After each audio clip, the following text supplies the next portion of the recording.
Hi Sleep Trusters! Today we are going to talk about how you can fall asleep faster if you're struggling to fall asleep, lying awake at night. And what you're not going to get today from me is anything to do with sleeping pills. That's not what I'm into. I think, first of all, that's up to doctors to kind of consult you on which pills to take.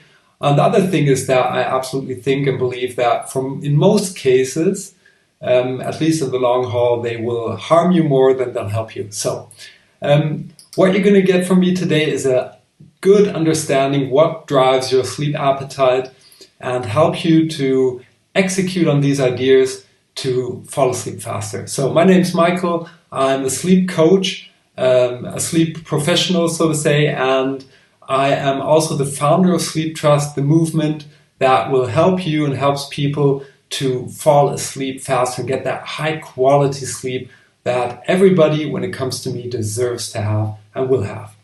So today we're going to talk about sleep drive, and talking about sleep drive, there are two really basic forces that drive this. So the first force is the so-called circadian rhythm.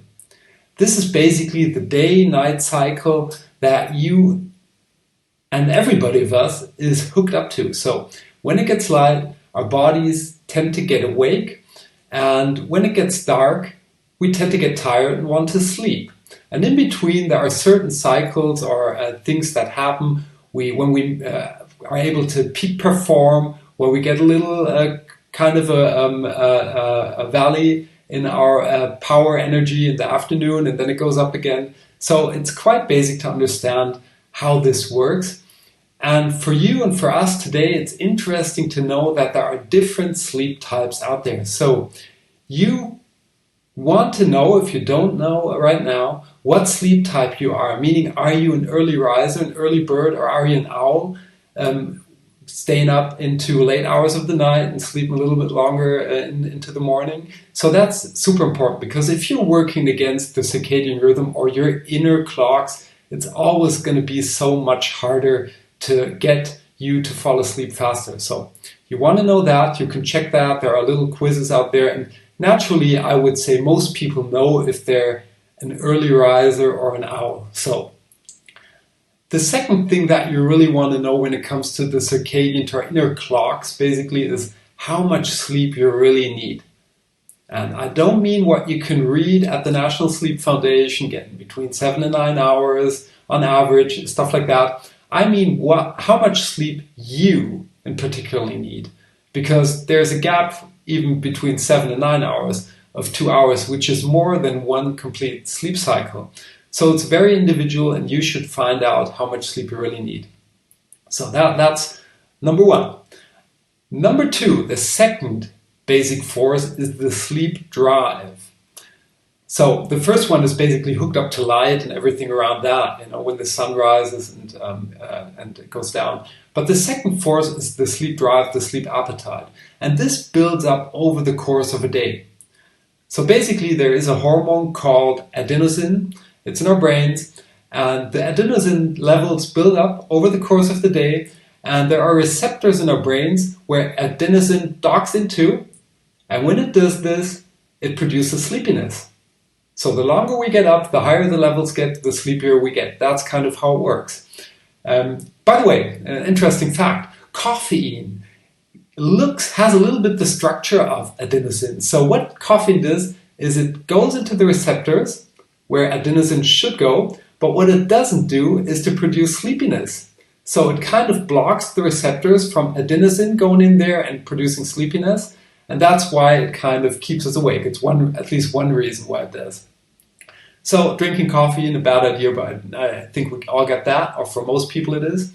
And over the course of the day, the longer you get up, the sleep pressure builds up, kind of. So these are the two things that we can do. First of all, to understand how our biorhythm, our inner rhythm works, how much sleep do we need, when should we go to bed, and kind of adjust our lives into that direction and find out if we don't know right now. And the second thing to kind of kickstart things is to build up our sleep pressure, our adenosine levels, to help us to fall asleep faster.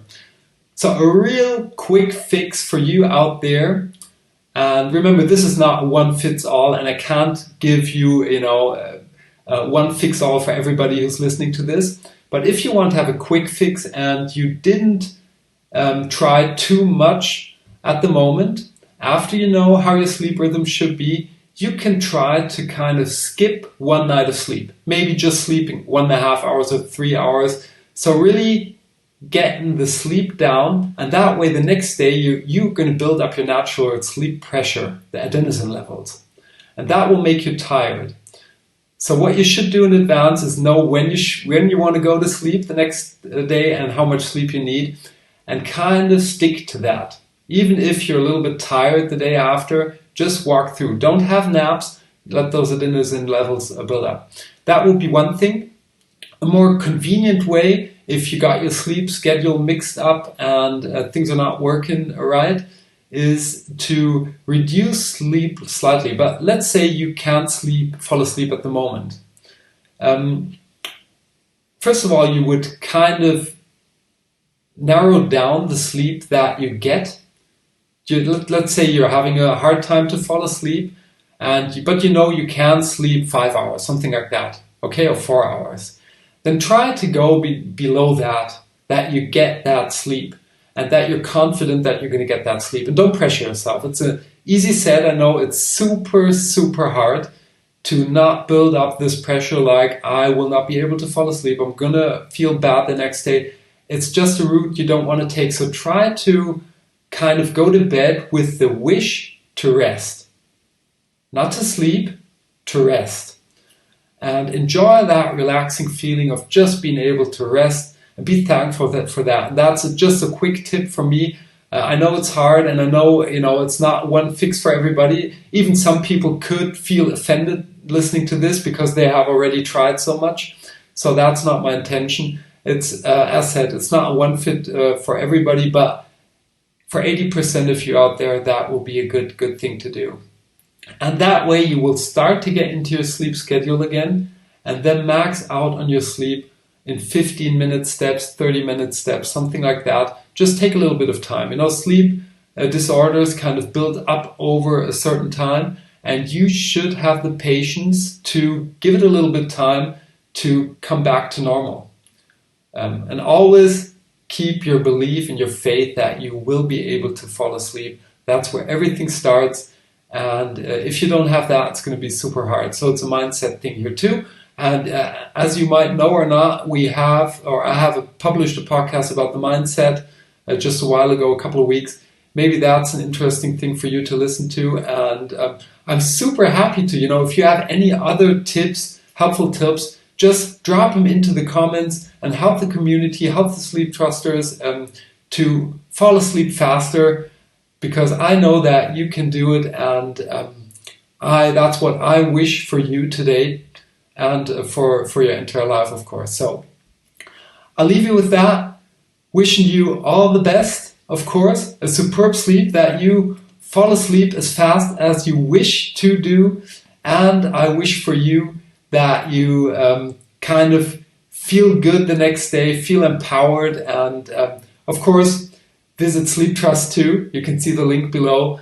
It's our homepage. It's the place where you can find all of our podcasts, interesting articles, and we've got tons of helpers for free. So for some you have to register with your name, but most are completely free. You can just download them and do an assessment, a bedroom assessment, or other kinds of assessments. That can be helpful for you too. So I'll leave you with that, wishing you a lovely Sunday out there, and of course, a superb and fast sleep. Bye.